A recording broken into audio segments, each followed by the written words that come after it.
All right, let's jump right in, shall we? This week we're diving into some pretty intense cybersecurity news. Like, did you know the UAE is fending off like over 200,000 cyber attacks every single day? Every day. Wow. Every single day. It's crazy, right? It really puts into perspective the sheer volume of threats out there, you know?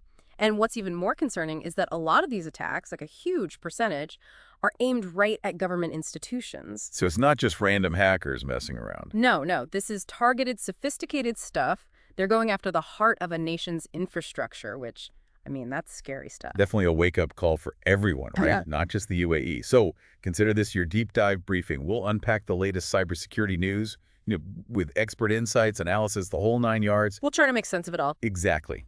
So let's start with this story that's been making headlines everywhere. President Trump's pardon of Ross Ulbricht, the guy behind Silk Road. Ah, Silk Road. Yeah, that whole thing. It sparked a lot of debate, right? I mean, it brings up this whole question of, like, where do we draw the line between innovation, technology moving forward, and then, like, the potential for that technology to be used for bad stuff? Right. It's a classic case of the double-edged sword, isn't it? Totally. So for anyone who needs a refresher, Silk Road was this hidden corner of the internet, this dark web marketplace where people could use Bitcoin to buy and sell, well, pretty much anything, including illegal goods and services. Drugs, weapons, you name it. Exactly. And it was a huge deal when it got shut down back in 2013. I mean, Ulbricht got hit with 2 life sentences. Some people are saying the pardon is a win for, for libertarian ideals. They say his sentence was way too harsh, like completely out of proportion. But then others are saying it's a dangerous precedent. Like, are we saying it's okay to commit crimes if the technology is cool enough? Yeah. You know what I mean? Yeah. And we can't forget about the real harm that Silk Road caused the victims. Right. It's a complicated issue. There's no easy answer. Definitely not. But it makes us think, right? Mm-hmm. About ethics and responsibility, especially with technology changing so fast. Absolutely.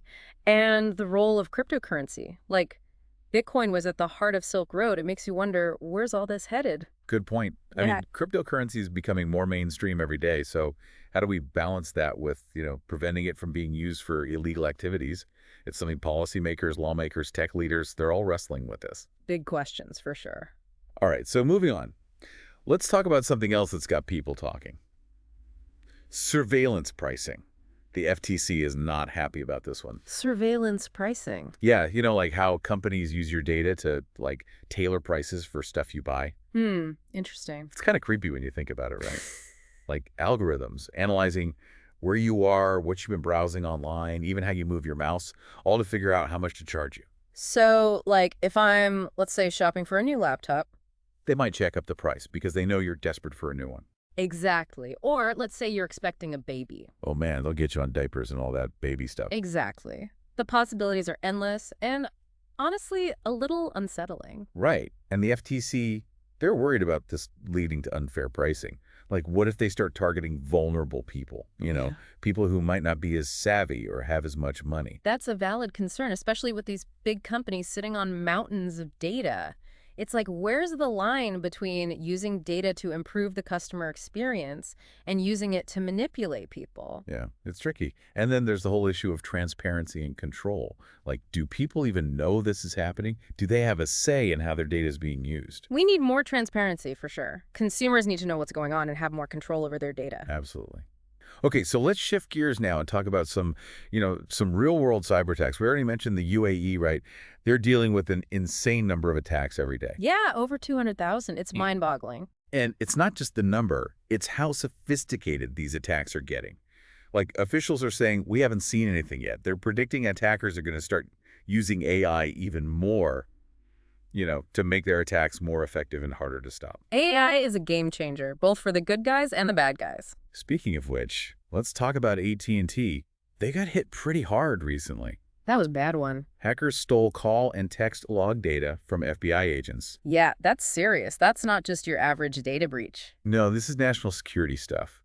Potentially I mean, we don't know for sure, but potentially this could expose confidential informants. Putting lives at risk. Exactly. And it all came down to a vulnerability in AT&T's public safety service. Which, ironically, was part of a bigger hack that affected millions of regular customer accounts. It shows you how interconnected everything is, right? Yeah. Like, one vulnerability can have ripple effects across all kinds of systems. It's like a domino effect. Okay, so from national security, let's switch to education.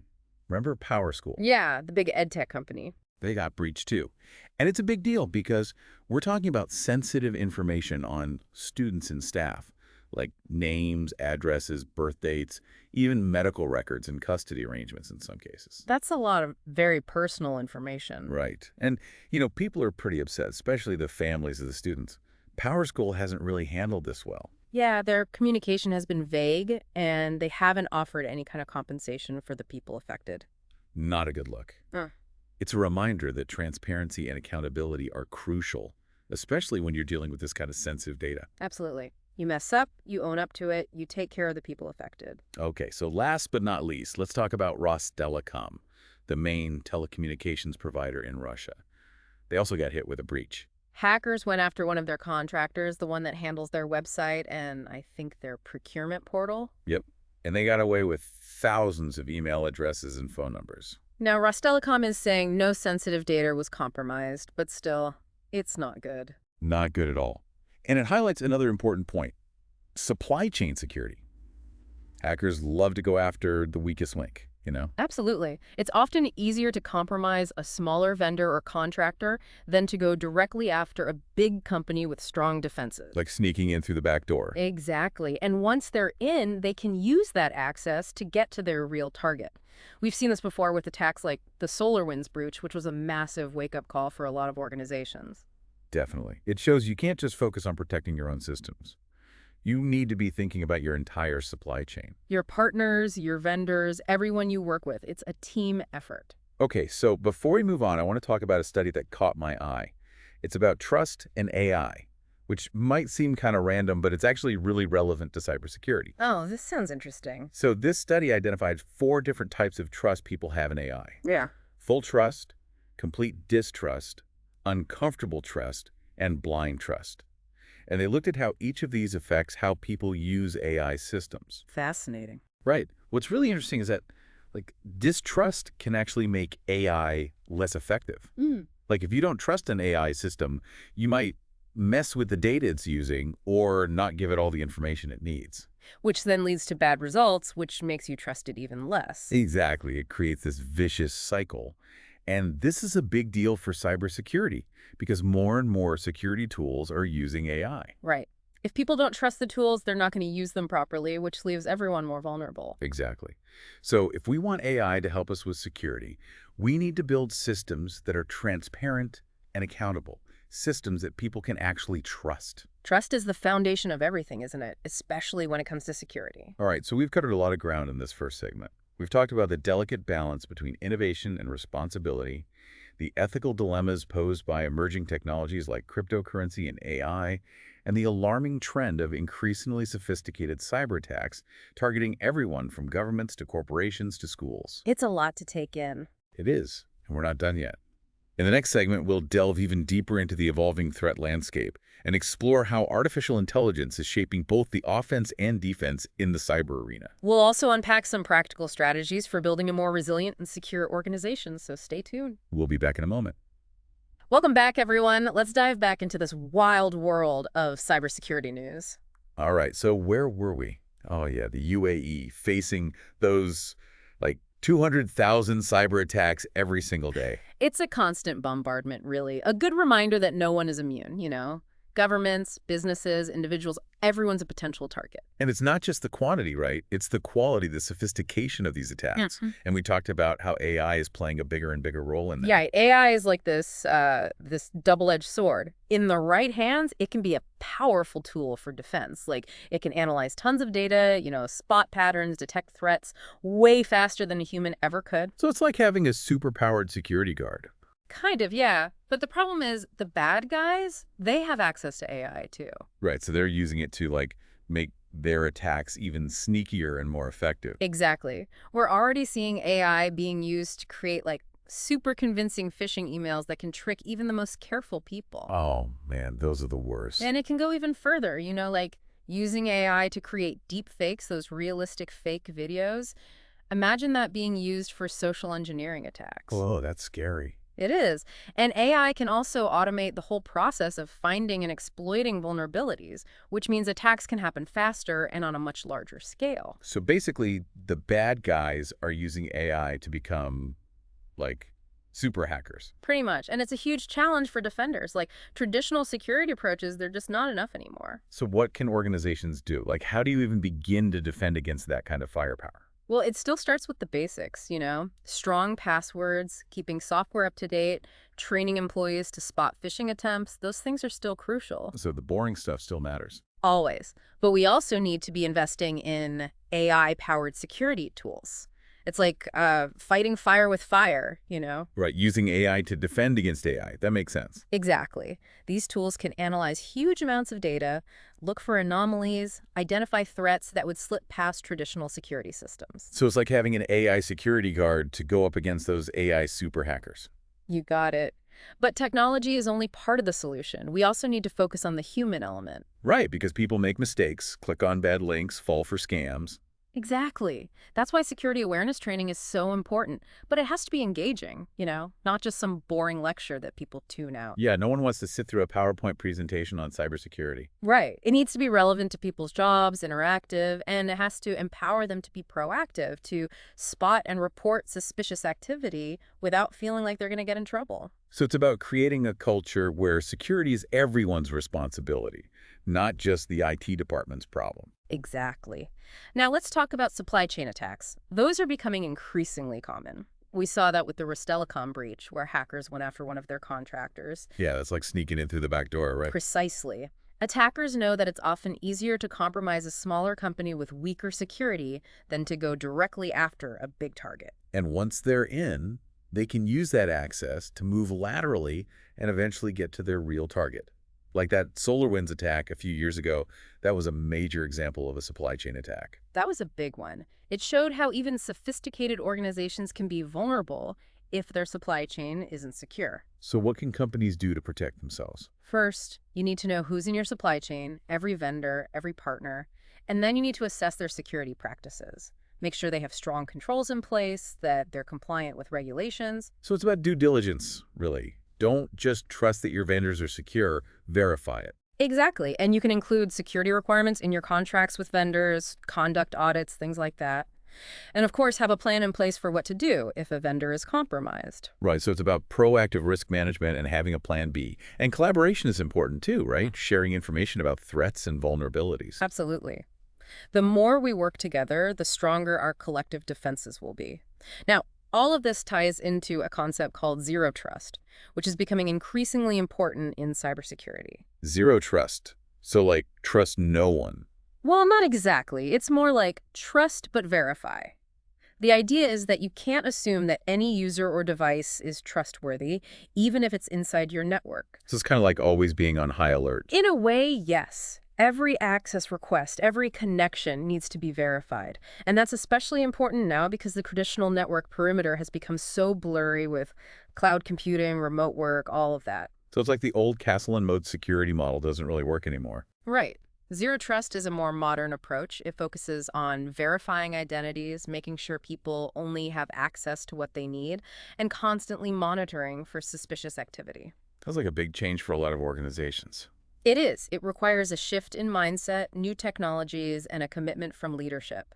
Speaking of leadership, that's something I wanted to touch on. I mean, cybersecurity isn't just an IT issue, it's a business issue, right? Absolutely. And leaders need to treat it that way. They need to set the tone from the top, make it clear that security is a priority. So it's not just about throwing money at the problem. No, it's about creating a culture of security awareness, providing the resources the security team needs, communicating effectively about threats and incidents. So it's a holistic approach. Exactly.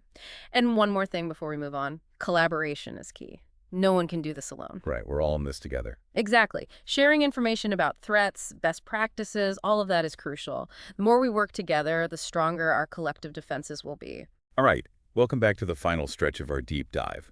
We've talked about a lot, but we're not quite done yet. We still have some ground to cover, right? Exactly.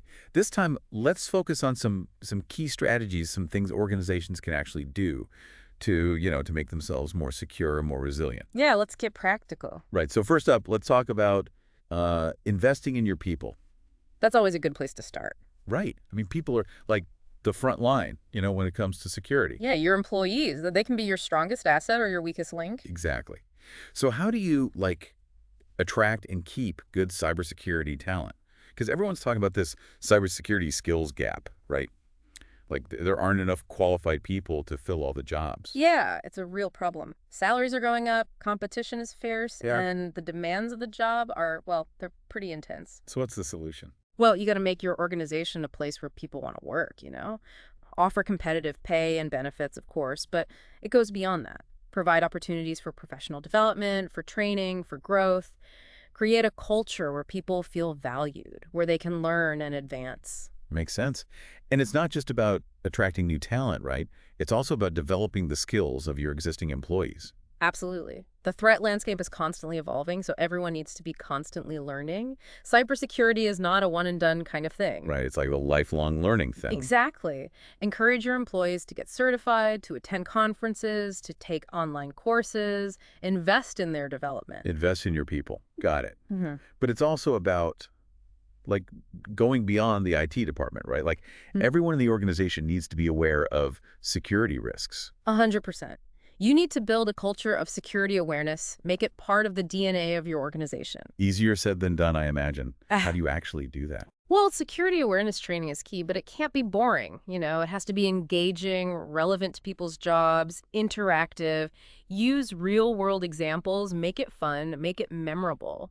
Gamify it, have a cybersecurity escape room or something. Exactly. And make it clear that reporting suspicious activity is a good thing, People shouldn't be afraid to speak up if they see something that seems off. Right. No one wants to be that person who accidentally caused a data breach. Exactly. Okay, so let's talk about incident response. What happens when, despite all your best efforts, something bad does happen? Yeah, because let's face it, no one's perfect. Breaches happen. Right. So you need a plan, a solid incident response plan. Who does what? Who gets notified? What steps do you take to contain the damage? It's like a fire drill, but for cyber attacks. Exactly. You need to practice your plan regularly, run simulations, get everyone involved, not just the IT team. Because when a real incident happens, it's going to be chaotic. You don't want to be figuring things out on the fly when you're under attack. No, you want to have a clear plan, a well-rehearsed playbook that everyone knows how to follow. All right, so proactive security, that's another big one, right? Yeah. Moving from reacting to attacks to actually anticipating them. Exactly. It's about being proactive, about identifying vulnerabilities before the bad guys do. To being a step ahead of the game. Exactly. Threat intelligence is crucial for that. Knowing what's happening in the threat landscape, what the latest attack trends are, what vulnerabilities are being exploited. It's like doing your homework, staying informed. Right. And vulnerability management is also key.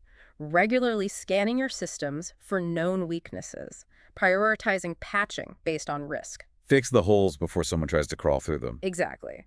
And then there's penetration testing, where you basically hire ethical hackers to try to break into your systems. So like a controlled attack on your own organization. Exactly. It helps you identify weaknesses in your defenses before the real bad guys find them.